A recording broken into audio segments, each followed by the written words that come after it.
the best of every world, all in one place, RTV.network. Imagine, if you will, a single point of connection that puts at your fingertips all of the things that we do in our daily lives with ease of access and convenience. Whether in your personal life, for work, travel, and entertainment with family, friends, and in your work life. The new OneConnect app is all you need to make your life more manageable and efficient in maximizing the best use of your time. The OneConnect app is your new connection in a world of busy people with lots to do and not enough time to get things done. OneConnect app was created with you in mind and is all you need. Download OneConnect app now. Also visit us at www.oneconnectapp.com.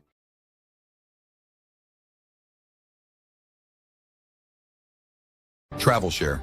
It Marketplace is an innovative, dynamic, user-friendly, and fully comprehensive global travel marketplace, featuring all Caribbean islands as a premier destinations.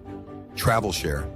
It Marketplace featured daily travel news, arts, culture, events, travel weather news, individuals' remote work, flex time, paid time off, family leisure time, and travel deals to better connect the U.S., Caribbean, and the Americas worldwide.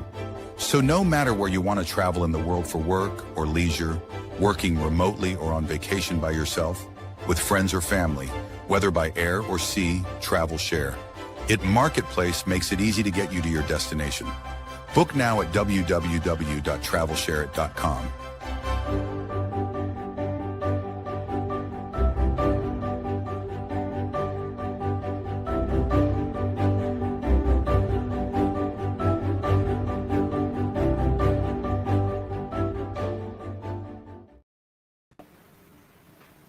Good morning, friends, and welcome to the Caribbean. Welcome this morning. First time this year with a change from the Caribbean. I am we all are blessed to have on the screen today. Next to me, brother who is not just brother, but you're going to get to one who is to me hero, one that many one on hero. So we recognize this month as Heritage Month, but from the Caribbean region, it's global time reggae month. And you see Stephen Stewart. I want to welcome across the world as we celebrate, as we recognize our history and tradition. And I have the honor with love, respect, our brother, Stephen Stewart. Hi, Karen. Welcome, Stephen. Hi, Karen. You will see more as we go around with Stephen Stewart. Stephen Stewart has reggae music most recognized unsung heroes. I said that with Stephen has siblings and family supporting, funding, and honoring one that has been preserving music. I know his biology will be coming here on the screen. But I just wanted to welcome reggae music, reggae protect, reggae ambassador in my mind, one who has been considering producers, musicians, and artists for decades. A humble brother who happens to be one of his credits with artists as Tootsie Burks, Pat Core, Ford Lumber, Diane King, Bob Marley and Taylor. This week we lost some of our I could go on. But we're going to talk about who you are. And before we have your moment, I just want to take the time and I know you're currently the president of our performers and musicians and producers and entire industry. But I also want to take this time because of who I am to thank God for using me here and to give credit to the mother you have. Yes. And lady who, like myself, and I respect, revered, and honored your mother who was a peaceful, charming Stewart, who also was the deputy governor general in her capacity. But a woman who was a minister and one who I admired for decades of her Christian leadership, her discipline, her musical fortitude, and just one who I respect and too. And Stephen, I couldn't start this program without praise and honor God and to the principle of your faith by recognizing your own worship, recognize. Stephen Scott, welcome for joining us. Wow, Karen, thank you so much. Thank you so much. It's such a pleasure being here, having me here. And, for all those things you said, it's very kind of you. I appreciate you for saying them. It doesn't really feel like me, but then to God be the glory. If it goes so, then it's not me, it's the Almighty. You know what I mean?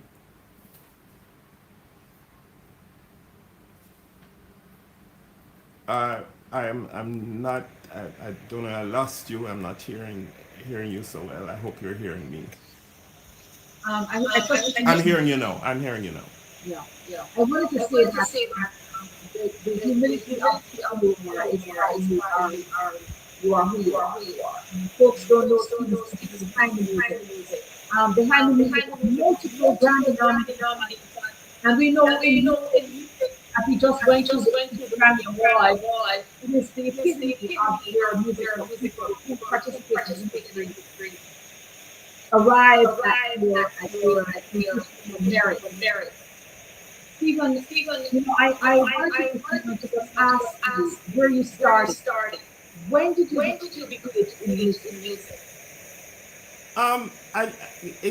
It would have to be the major trigger and love. Music was always in my family. My father, I'm church grown, Pentecostal to be exact.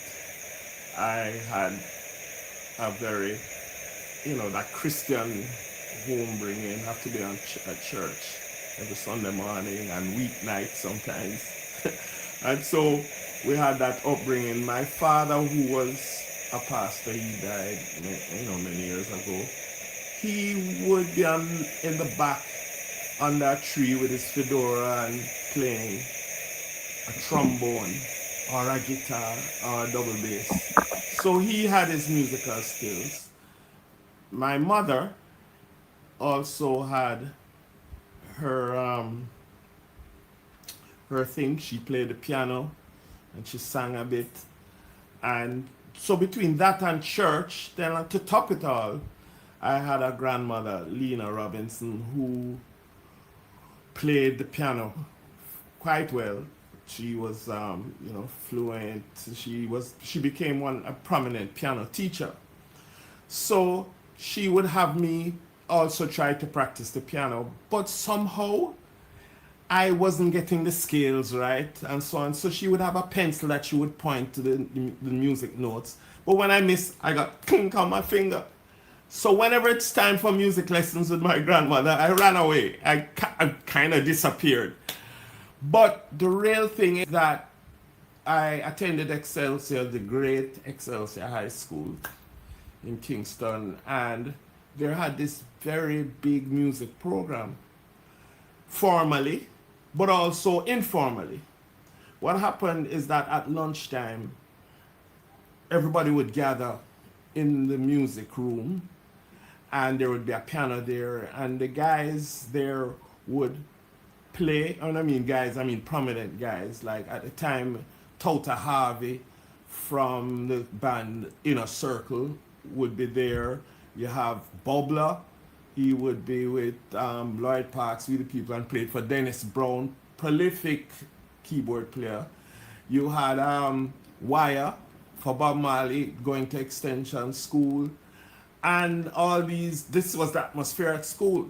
But one major thing that seemed to have done it is everybody would try to reach at the bell of lunchtime the piano in the music room first, you know. So I would try to, and they would then the big guys come in and just say, watch it there, watch it there, watch it there, and push me off. And they played all these songs on the radio. And what topped it off is that it seemed like fun because the girls would come and be singing with all the songs. So, you know, it just sounded like, it just felt right. So there was a time when I would try, but I wasn't the top guy. And I would always get pushed off. And I'm thankful to Michael Jackson for a song called Ben, because one of the better guys taught me some rudiments of the keyboard, and I was able to pick out the song Ben. And this rat song about a rat by Michael Jackson, was the biggest thing in school. All the girls singing it and so on. So to cut a long story short, I learned how to play it. So one time I came first to the room, and the girl came with her banana chips and to crunch and sing the song. And I'm playing, and she says, "Hey, what you playing?" I said, you know, I mumbled, "Ben." "You can play, Ben? Play it, play it." So I played, and she sang along. And she crunched, the more she sang, the more she crunched the banana chips louder, you know. So the big guys come in, playing the song, everybody sang, and then the room got a little quiet. And so, you know, they kind of said to the big guy, "Play Ben." The same girl, "Play Ben." And he tried to play another song. It's no, man, play Ben. So he didn't know it. So she turned to me and she said, "Hey, come play Ben." And I played, and the whole room singing, and that was graduation for me. You know, you know, I can play just like the big guys. So that gave me a good feeling, you know, to be able to be like them, play and be appreciated. And so that started a whole love. Yes, I did my schoolwork, but I rushed to the piano room, and that kind of love. So it's really a love thing. It came out of love. It wasn't forced on me. It was just a natural move for me. And of course, the opportunity came where I was selected to the School of Music at the time. It's now Edna Manley College. And I was auditioned, and I got some formal training. See, it's great to say banana Ben, not your first brick. So all that said, you know, I know we're having this introduction with modesty, but truth be told, Stephen, you went beyond banana chips to big band to brilliance and world known as Stephen Stewart, the #1 engineer. I can say that because, with all full disclosure, I'm a close friend and family to Stephen Stewart over the decades, following him through his musical career and just seeing his elevation beyond innovation and how he explored in this industry. Stephen, you know, you're behind the scenes. I think one of your fundamental landmarks of what reggae music has provided for Jamaica was, to this day, still something that is expounding and is growing in the world recognized, was Irie FM. Now, Irie FM is the brand of reggae music authenticity with radio waves and stuff. Stephen, give us 2 minutes of how, you know, one of the parts that I remembered about you was there was a reggae river show. And I want you to take a minute, because a lot of folks, wherever you are watching the Voice of the Caribbean this week, we're focusing on Caribbean culture, innovation, economics, you name it. But because of where we are, having gone through Melissa and seeing this world experience of reggae music, the month where Black music is being recognized, reggae is featured this week, this month in Jamaica. We have with us today none other than Stephen Stewart, the president, leading jam or music fraternity, recognizing, protecting writers, producers, composers in Jamaica with us here on our program today. A world-renowned producer, multi-Grammy Award recipient. Nobody don't even know that, don't talk about it. But here we are. You've been around folks who have received awards, who you continue to, I mean, you still tour with the Marleys, with the Wailers, right? The Foundation Wailers when you have time, right? So tell us here where and when you started going into professional space of, for example, Irie. Brand Irie. Irie wouldn't exist without a Stephen Stewart. Give us the Irie story in 2 minutes. Irie I was, of course, working in Kingston, and there was this lady who, I don't know if you know, this song about two white girls on a minibus. They got some.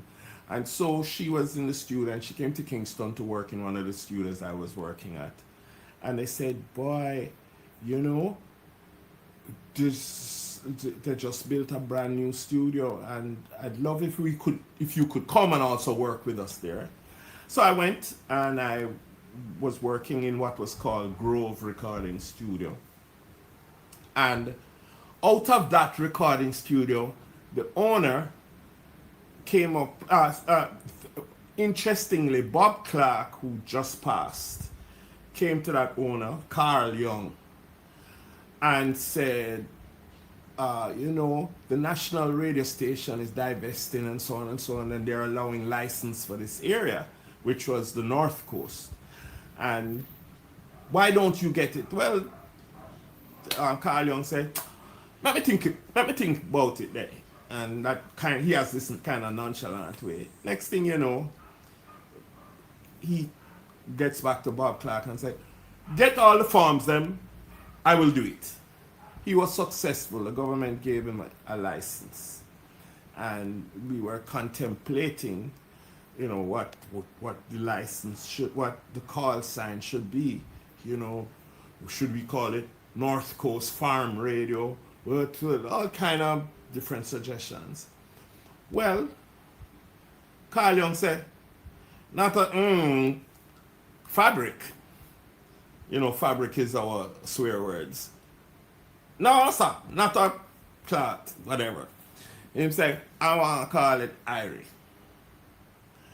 And so out of that, he was kind of a rebel himself. He didn't like conformity. So he says, I like the pirate station in London. Them just play reggae music straight. And I said, so hence the slogan 24 IRFM 24/7s, that kind of thing. It was reggae music. And so we went along with it. It felt fresh. There were naysayers that you can't have enough music for a radio station to play reggae, but we proved them wrong. Then I came up with the idea of a reggae live show. And in that time, we couldn't do live shows as a stereo broadcast. So we formulated a way technically, and we were able to give this high quality live show on the radio and a live audience. And so I came up with that idea, and it was called White River Reggae Bash. And that went on for quite a few years, bringing, it brought a lot of the known people. IRFM was the main jingle of IRFM was a song called Reggae in the Morning, Reggae in the Evening. And so I produced that, and it became like a national anthem, for us. So that whole Irie experience was novel, it was creative, it was different.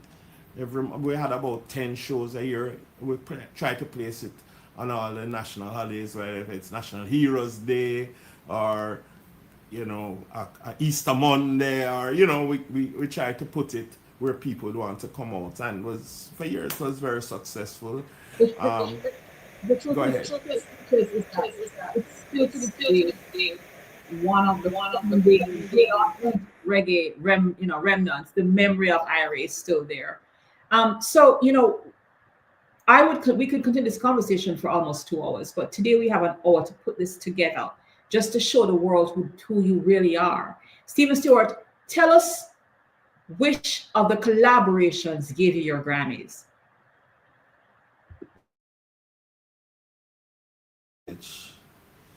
I had the great privilege of working with some of our best, Burning Spear. I was their band leader, and so worked on that record, Calling Rastafari. And I said to Burning Spear, let's go to the awards, it's gonna win. I feel it in my bones, it's gonna win. And said, no, every time they nominate me, and I never win. I know something about I go.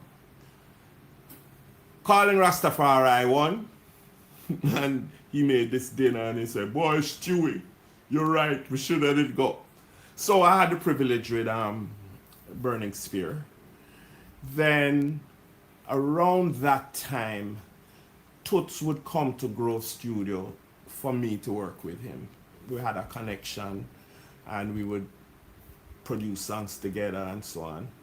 Then one day he invited me to say, I want you to come and play keyboards on the road with me. And so I did, started to tour with Toots. But we were working he had just got signed, and we were working on a record called True Love. And I also worked as part of the production team and as part of the band. And so Toots and the Maytals, us the band, the Maytals, the band was considered the Maytals. And so having worked with him in the studio, played a part on, of course, many other tracks, I got named as a recipient of a Grammy, also with Toots. My third mention now would be, again with Toots, on just the album before he died. And so, sad situation, but that would be the three albums that would have given some recognition in that way. So I also wanted to make mention that in the last 2 weeks, we've lost some real superheroes. This week, the passing of Sly, who was part of the dynamic duo of Sly and Robbie, who I know as a fact was one of your collaborators, one who respected you. In my own audience, he spoke of just how brilliant you were. And then, of course, Cat Core went. And I do know, if I'm not mistaken, if you didn't write, you produced one of Third World's #1 songs. I produced 3 albums with Third World, Committed, All the Way Strong, and sorry, I not remember the other. But I also, the singles from these albums I co-wrote. The songs the many would know, Committed, and so we did that song together. And Cat, of course, was a big part of Third World. So was Ibu, and all the rest. Willie Stewart.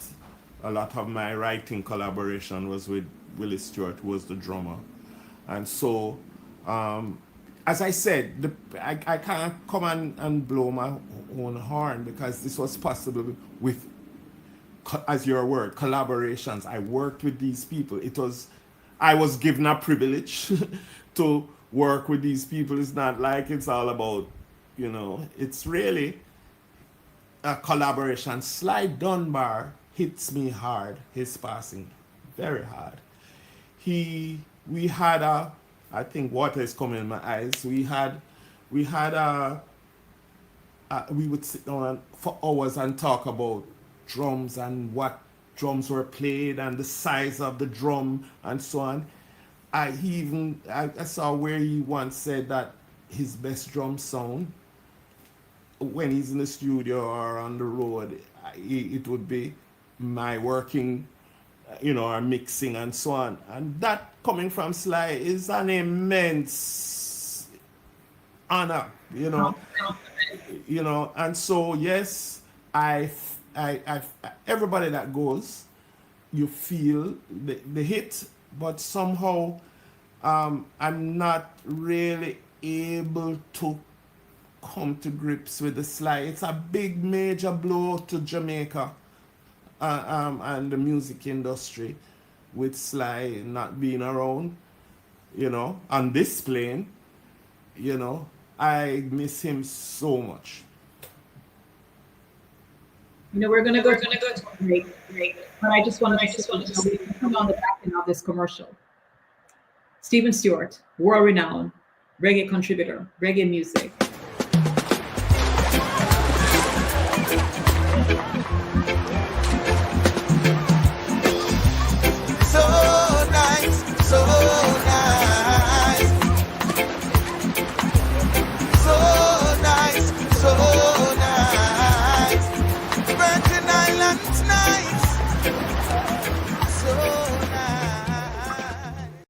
I used to watch BET, MTV, VH1, now I watch Tempo. Soca, Calypso, Reggae Dancehall. Don't stall, better get tuned in to the Tempo. Don't have cable, they got an app. Go to your app store, download that.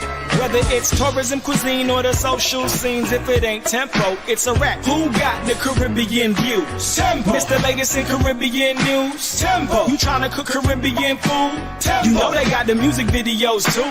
Tempo. Who got the Caribbean views? Tempo. Mr. Latest in Caribbean news? Tempo. You tryna cook Caribbean food? Tempo. You know they got the music videos too. Tempo.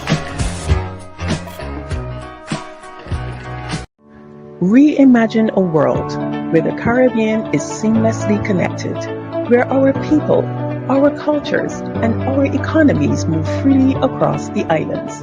This is Connect Caribbean, more than a ferry service.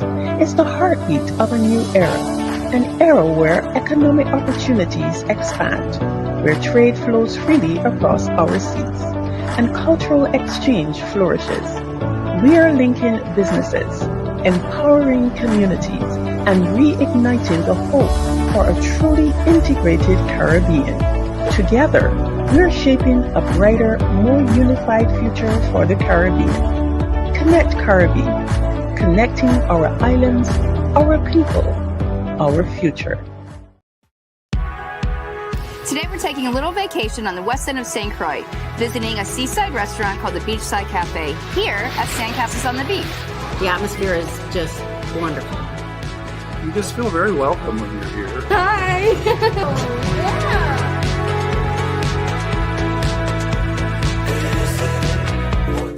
I'd like to introduce Chris and Ted, who are the owners of Beachside Cafe and also Sandcastles on the Beach. This is amazing! Thank you. Sandcastle on the Beach is quiet and friendly, relaxing. I often entertain guests, and this is the one place I always try to bring people. Tell us a little bit about the hotel. Well, the hotel is a 25-room hotel. We have 10 different room types within that. We also have, of course, our greatest asset, the ocean out there, which our side of the island is very calm typically. So it's the best swimming beach and also great for snorkeling. And just walking, doing a nice walking beach tour. Absolutely. Yeah. Best beach access is right here, so we love them. And we're also fortunate we have just up the way Sandy Point National Park, and then Frederickstead Town is just a mile away. Mm-hmm. And so we're really fortunate to be in this perfect spot. Welcome to our TV network, your ultimate destination for all things exciting and essential. From mouth-watering food to the latest in fashion, health, education, music, movies, and news, plus thrilling sports and breathtaking travel. Our TV network brings it all to you. Tune in today and experience the best of every world, all in one place, RTV.network.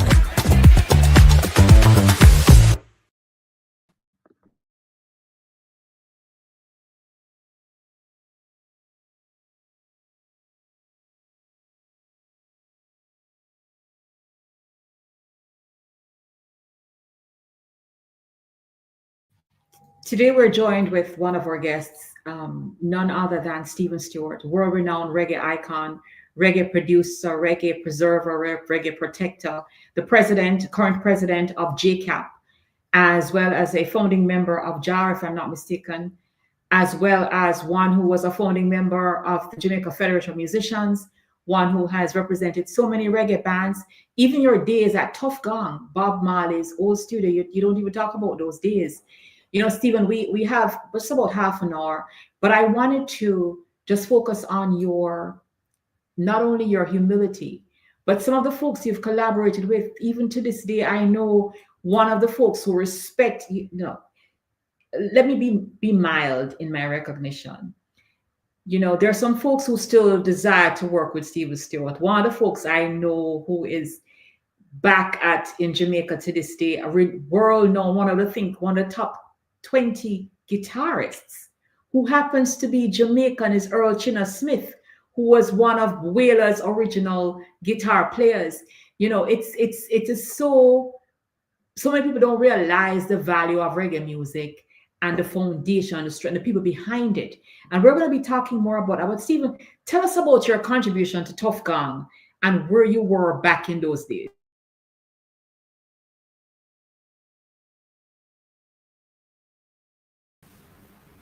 At Tough Gong, I was there in the earlier part of my career. It was because of the Wailers working with me while I started at a studio called Harry J Recording Studio. Harry J Recording Studio is like, where all these Natty Dread and these albums, Black Heart Man with Bonnie Wailer and, all these. This was the studio of the day, and I had the privilege of working there. And so the Wailers band, we did one of those grave night sessions, late night graveyard shift sessions. And so they went back to Bob and say, yo, this little youth, I think we could have, because he just bought this new studio, computerized board, and they said, come Monday, come up there. We're having a band meeting and we want you to meet Bob. So I did. There was a little story around that, but anyway, I eventually did. And Bob sitting in the chair and in the hammock upstairs, and him, what you say, I am this kind of thing. And yes, Bob, Tyrone and I believe Marcia, Junior Marvin, they kind of say, yes, he's a good youth, Bob. Good. And him say, all right, you have the work, you can go and go work. And so I said to him, thank you very much, but I will report at 9 o'clock Monday morning. And then give me a look like, how will you get this little youth? What it was that I had not notified the other studio. And so I was saying I couldn't just go and start working right away. I had to, take care of business. So at Bob, I met with, of course, working with the Wailers. You have Third World Around, all these names, because it's Bob Marley's studio. I remember it was at Bob Marley's studio. I arranged. There was this producer called Sangy Davis, and so Tinga Stewart was doing a festival song, And so the festival song won that year. But I was part of the arranger, one of the arrangers of the festival song. And, it was exciting times till after Bob died. A band came from Ocherius, and it turned out that they recorded some tracks, sent it to Stevie Wonder, and Stevie Wonder called the night, and I didn't know it was Stevie Wonder. He's this guy telling me, the recording sound great, man, great drums. And I said, thank you. So, and you need to come up to LA, we could finish some of the work there and so on. So I said, yes, okay. I went back in the room, and the producer, she said, do you know who you were speaking to? I said, no. I said, well, that's Stevie Wonder. You say, well, I don't know. And the next thing you know, I was flown up and was working in Wonderland Studios. This is for about a year with Stevie Wonder. The first record I ever bought as a little boy, as a teenager, was a Stevie Wonder record, and I'm sitting beside him, working in a studio. I was beyond myself. Wow. So these are some of the high points, It's around that time now that I got my first, what you call, record production deal as a producer, and that was to produce this album I'm talking about, with Lagos Jump and all these songs for Third World. And that is where I was producing, doing little things, gospel songs and so on, but a record company that was big, and my first major then would have been Third World. One of the things I'm also familiar with, what's going on technologically. Okay, one of the things I'm familiar with is also your collaboration with other known major recording companies. You've also had the ability to recognize talent. And not only were you one of those scouts, but mentors to people who were in the industry. And namely, I will take this opportunity to just mention, I know as a fact that one of the persons out of Jamaica, female recognized international stars, was one who, Shy Girl, one who was Diane King. I remember when that deal was signed in New York, if I'm not mistaken, that you were also a contributor to her success. And I don't think I've seen your name on any credits there either, but I know behind the scenes you've always been one to promote artists in those regards. And I was at the Hit Factory and mixing it was a Sting live recording, but whenever you go into a studio, you want to get a sense of how close the studio is sounding with a studio you are used to. So you want to listen to, how are the highs sounding, or the presence, you want to hear how this studio sound as a reference to what studios you've been in. So you usually carry a recording that you know very well how it should sound. And so this set of recordings was some productions I had done with Diana, and I played it in the studio, and the A&R for Sony, who had brought me up to mix the Sting album, heard it and said, "What's that?" And I said, "It's Diana King." That's Diana King? So what you do? I was producing some tracks, and long story short, I called her one night to announce to her that she had gotten a deal. A deal was being offered at Sony, and the rest is history. She got signed, and I was involved with that in some ways. And that's what one of the things we talked about, that you have in fact That's just one of the folks who I know you've been, collaboratively supportive of, and people who became superstars unknown. Stephen, we don't have much time to go, but in the next couple of minutes, 15 minutes or so, I want to really focus on where you are today in the industry. We've seen the work you've done over the last almost 4 decades.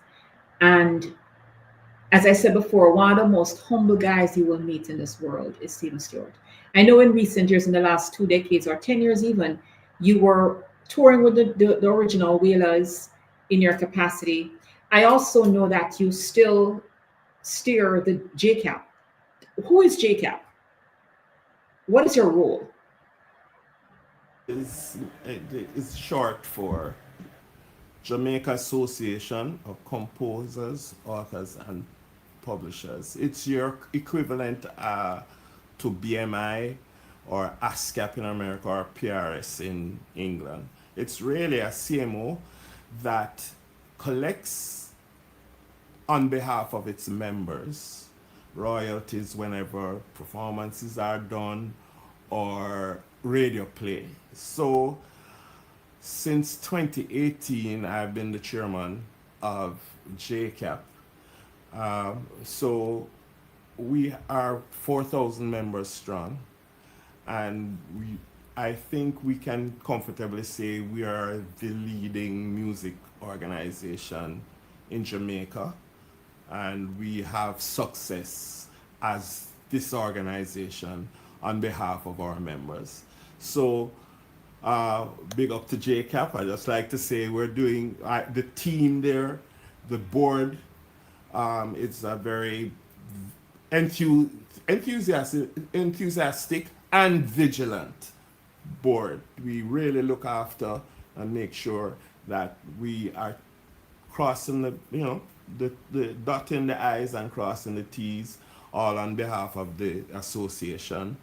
Also, I was a founding member of JARIA, which is now I'm called, maybe because of the gray, I'm called the legacy chair, because I was a founding member, and JARIA continues to promote on behalf of our music industry events. For example, in Reggae Month, JARIA has been known as taking the lead, especially in the early years, some 17 years ago, and we would promote during Reggae Month, Reggae Wednesdays and Reggae Open University. And so we still do that, and I'm happy to be involved with that because it deals with promoting and sustaining our industry. So Stephen, we are in the first week of Reggae. I do know it's happening. It is my understanding that we're focusing on the Prince of Reggae this season, Dennis Brown, none other than one who you and I are familiar with, having done recordings in Kingston, New Name Music, Castro Brown, those in London here. But more importantly, Dennis Brown is still the song you want to hear when you hear reggae music, and you feel the sense of. If it's not Bob was a prophet to some extent. Dennis Brown was in fact the sound of love and vibes. You know what I mean? And so I hear we're celebrating Dennis Brown this week. I am just going to ask you. Last night was a tribute to Sly, I'm told, at Randy Williams Center. I heard the entire industry came out. The fraternity of musicians was out last night. But look at what we have there. A tribute to Sly Dunbar. Here's a picture that you were recognizing him. Do you want to say anything in this regard?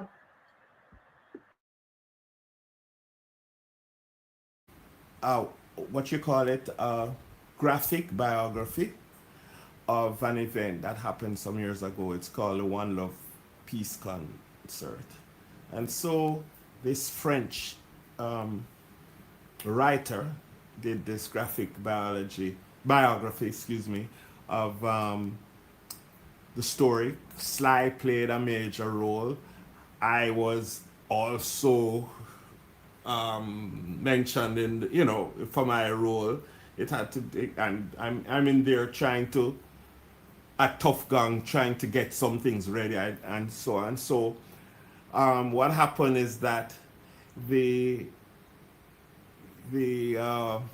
writers wanted us both to take a picture together because we are, you know, we're mentioned in the book. So this is when we were both looking through the book, and I'm pointing at Sly and Sly's pointing at me, you know, and so it was, you know, again, it's just love. Sly will tell you that he does it for love. You mentioned, you know, early days JFM, but you know a lot of these things, Karen, yourself, because you were very involved in our music union, JFM. And so you're pulling these things and mentioning it is because you were there. And so don't make it look like you weren't there. You were there in those, in many of those instances. And so, yeah, we just want to make sure that we have the reggae music held in high esteem, because we're a small little island, but we have a recognizable sound, and we just want to make sure that we cherish it. So this is probably what I'm trying to do, you know, cherish the sound. Dennis Brown, and they had on the 1st of February is his birthday. So on the 1st of February, which was Sunday, they had a Dennis Brown tribute where all the artists came and did Dennis Brown songs in tribute. Tonight is a Reggae Wednesday in Reggae Month, and it's called Back to Bases. You know, you do the phrase back to basic. This is Back to Bases, where we're going to highlight the hit bass players, you know. And so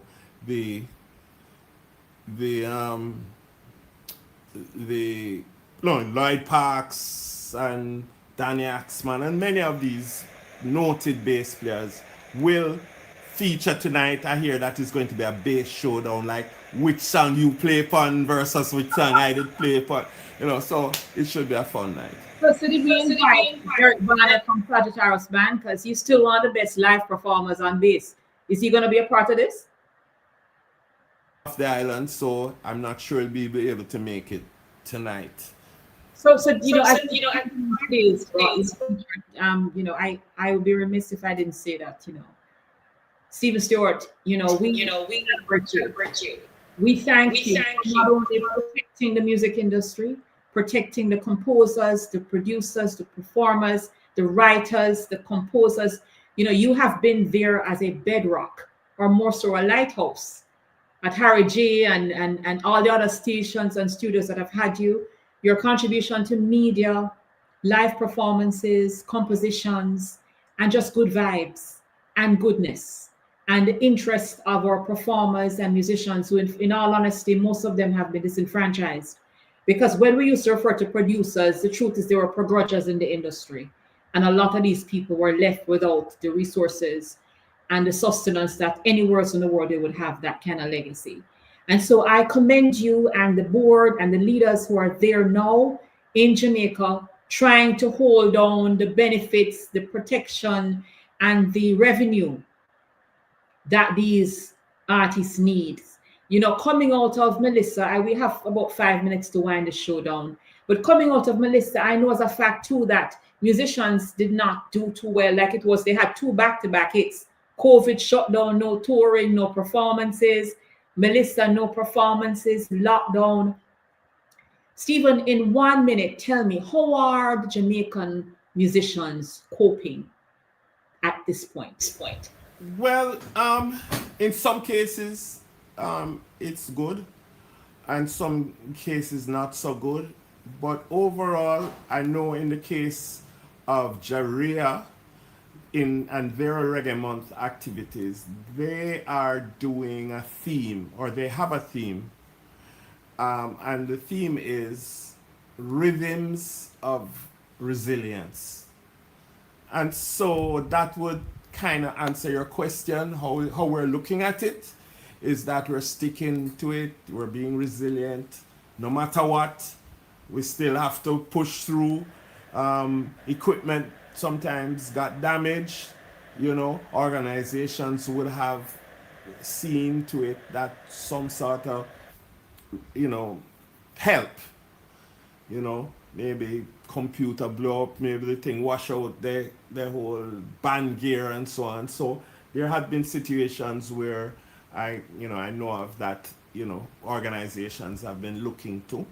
In the case of my, I was about to say my own organization, but in the case of JCAP, we also made our effort in trying to reaching out into the community hardest hit with help. But I think it sums it all.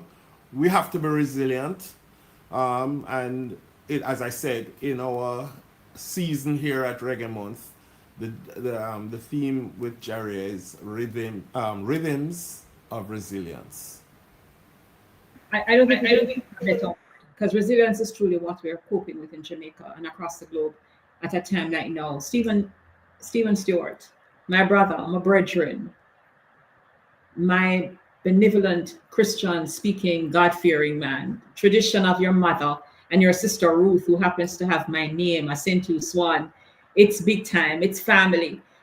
Folks across the world, we are recognizing we're celebrating Reggae Month, not only in Jamaica, but because of the music, the culture, the vibes, the drum and the bass. Interestingly, Sly Rumbar and Robbie Shakespeare, who were the drum and bass of real art, because we did have the drum and bass in the technology space of the electro music that came out. But we are, on behalf of the world of reggae lovers, reggae enthusiasts, media gurus, reggae recipients, Stephen Stewart, the engineer, the producer, the keyboard player, the brethren, I want to thank you for joining us here on The Voice of the Caribbean.